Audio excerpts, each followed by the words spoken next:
Bonjour les enfants, j'espère que tout le monde va bien. Je vous dis bienvenue sur ma chaîne Il était une fois.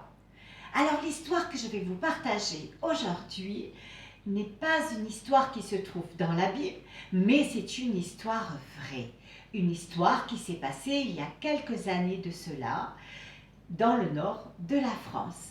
Cette histoire, elle nous vient de l'atelier du moniteur. Alors vous êtes prêts à écouter cette histoire? On fait quoi? Oui, super. On s'installe confortablement, on ouvre grand ses oreilles, grand ses yeux et chut, plus un bruit et le Kamishiban va commencer.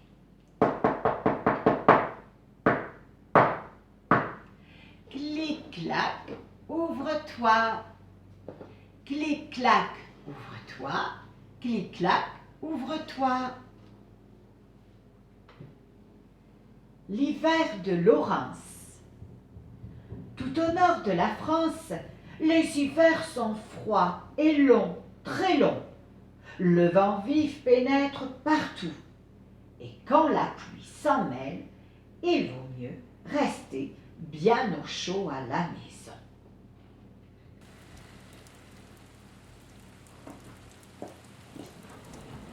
C'est ce que fait Laurence aujourd'hui. Assise sur le tapis du salon, elle regarde les gouttes de pluie qui font un joli vacarme sur les vitres. Elle a terminé tous ses devoirs de classe, ce qui n'est pas rien quand on a 12 ans.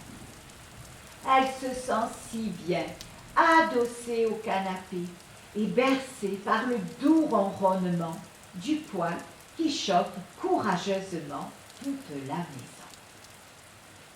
Elle commence à s'endormir quand soudain la porte d'entrée s'ouvre brusquement. Clac! C'en est fini de la tranquillité. Voilà ces deux petites sœurs qui rentrent de l'école. Elles jettent leur cartable par terre, secouent les gouttes de pluie accrochées à leurs cheveux et se précipitent dans la cuisine. C'est à celle qui donnera la première un gros bisou sur la joue rebondie du petit frère. Assis dans sa chaise haute, le petit garçon mange tranquillement le goûter que maman lui donne. Mais quand il voit ses sœurs, il se met à gigoter dans tous les sens et lance de grands éclats de rire. C'est la fête.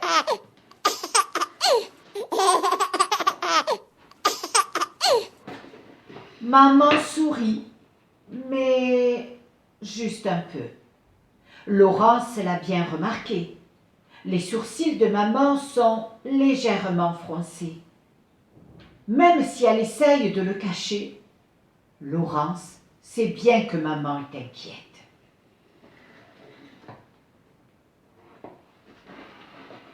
Et puis, elle a remarqué aussi que depuis quelque temps, on ne mange plus de la viande tous les jours.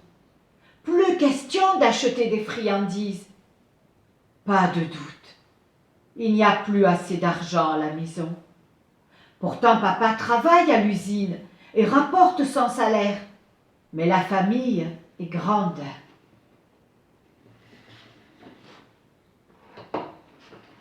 Comme d'habitude, dès que le soir vient, maman rassemble les enfants autour de la table de la cuisine pour prier.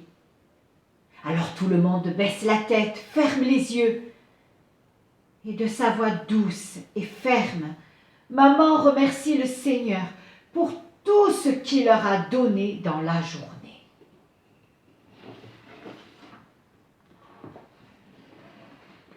Apaisée, Laurence se dit qu'il ne faut pas s'inquiéter. Le Seigneur est là, il saura bien donner à maman tout le nécessaire pour sa famille.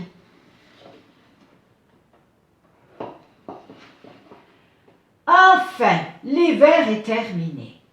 Les arbres commencent à verdir, le soleil lance ses rayons chauds sur la petite maison Les enfants courent dans le jardin, dont les recoins se remplissent de parfums sucrés.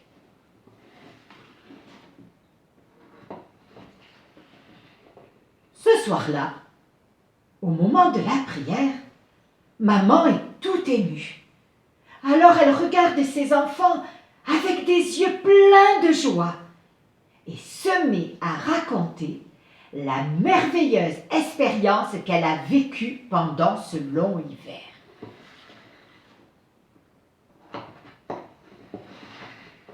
Tous les matins, à peine levée, elle sortait dans le jardin avec un gros bidon qu'elle devait remplir de fioul pour alimenter le seul chauffage de la maison.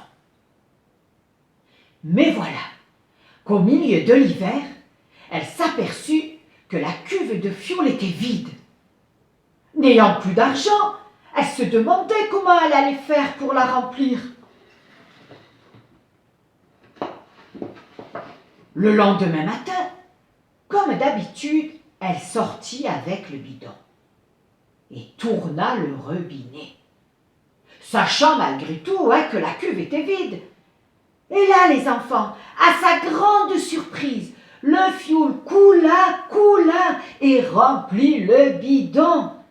Elle n'en croyait pas ses yeux. La cuve était vide, mais le fioul coulait dans le bidon. Et le miracle continua ainsi tous les jours qui restaient de ce long hiver. Quand le printemps arriva et que la chaleur du soleil devint suffisante pour réchauffer la maison, maman se rendit à la cuve et tourna le robinet pour voir ce qui se passerait.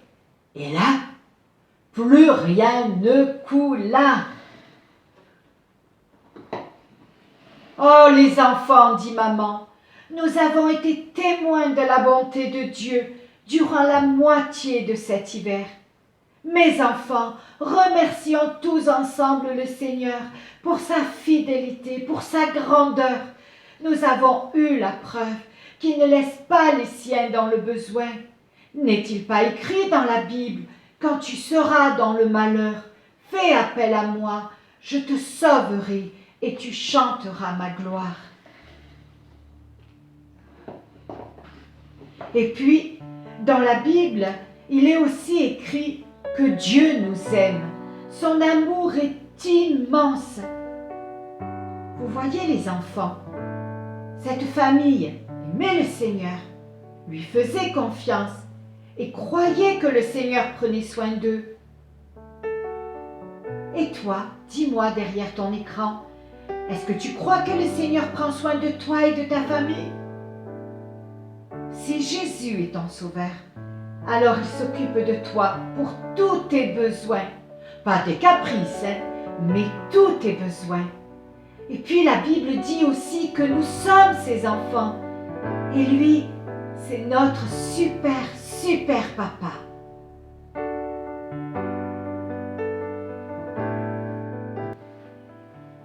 Clic, clac, ferme-toi. Clic, clac, ferme-toi. Clic, clac, ferme-toi. Et voilà les enfants, l'histoire de Laurence est terminée. Mais quelle belle histoire! Cette histoire vraiment nous montre combien Jésus est grand, combien il prend soin de ses enfants, combien il nous aime. Et oui, Jésus est plein d'amour pour chacun de nous. C'est notre super papa. Alors les enfants, pour aujourd'hui, moi je vous dis au revoir pour cette histoire, mais comme la dernière fois, je vous laisse avec une chanson qui nous vient de Anne Manciel et qui dit justement super papa. Alors je vous laisse écouter ce magnifique chant et moi je vous dis à la prochaine fois pour une nouvelle histoire dans Il était une fois. Au revoir les enfants et bonne semaine à chacun.